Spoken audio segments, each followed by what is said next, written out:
முருகன் பக்தர்கள் அனைவருக்கும் அன்பு வணக்கங்கள். என் அன்பு குழந்தையே, உனக்கு ஒரு ஆனந்தமான செய்தியை கூறவே உன் அப்பா நான் இங்கு வந்திருக்கின்றேன் தங்கமே. உன்னுடைய துணை ஒரு நல்ல முடிவை இப்பொழுது எடுத்து விட்டார். நீ எங்கு சென்றாலும் எங்கு பார்த்தாலும் உன் துணையின் ஞாபகம்தான் உனக்குள் இருக்கின்றது. இப்போது உன்னுடைய துணையும் அதே முடிவை எடுத்துவிட்டு உன்னிடம் வரப்போகின்றார். நீ என்ன நினைத்து உள்ளாய்? அவ்வளவுதான், உன் வாழ்க்கை முடிந்து விட்டது என்று உன்னை சுற்றி உள்ளவர்கள் பயம் முறுத்தினாலும் ஒரு முறை உன் ஆள் மனதை நீ கேட்டு பார் தங்கமே.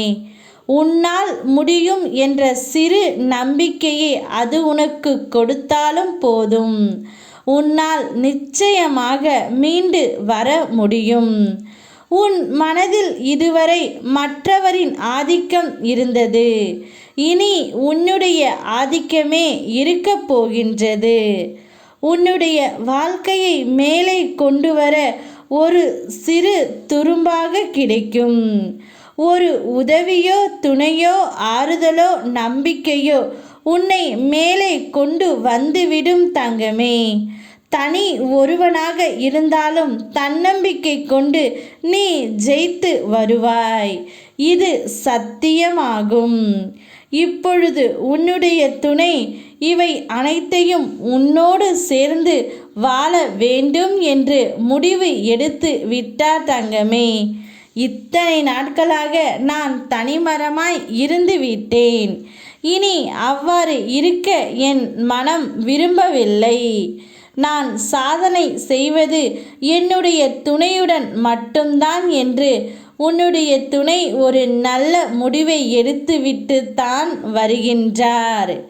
இனி உன்னுடைய வாழ்க்கையில் நல்ல காலம்தான் உனக்கு இனிமேல் நடக்கப் போகின்றது. பாவ காலம் முடிந்து புண்ணிய காலம் நடக்க ஆரம்பித்து உள்ளது தங்கமே. நீ செய்த புண்ணியத்திற்கு ஏற்ப நற்பலன்கள் உன் வாழ்க்கையில் நடக்கப் போகின்றது. மனதில் ஏற்படும் தேவையற்ற சஞ்சலங்களை கண்டு கொள்ளாமல் விட்டுவிடு. நல்ல நேர்மறை சிந்தனைகளோடு உனக்கு என்ன வேண்டும் என்பதில் ஒரு தெளிவான முடிவோடு வாழ்க்கையை எதிர்கொள். எல்லாம் நல்லபடியாகவே அமையும். உங்கள் இருவருடைய வாழ்க்கையும் உங்கள் இருவர் கையில்தான் உள்ளது. நீங்கள் ஒருவருக்கொருவர் புரிந்து கொண்டு உங்கள் வாழ்க்கையை நகர்ந்து செல்லுங்கள் தங்கமே. அந்த வாழ்க்கை முழுவதும் இன்பத்தை நான் தருகின்றேன் உனக்கு. நீ சந்தோஷமாக இரு. ஓ முருகா, யாம் இருக்க பயமேன்.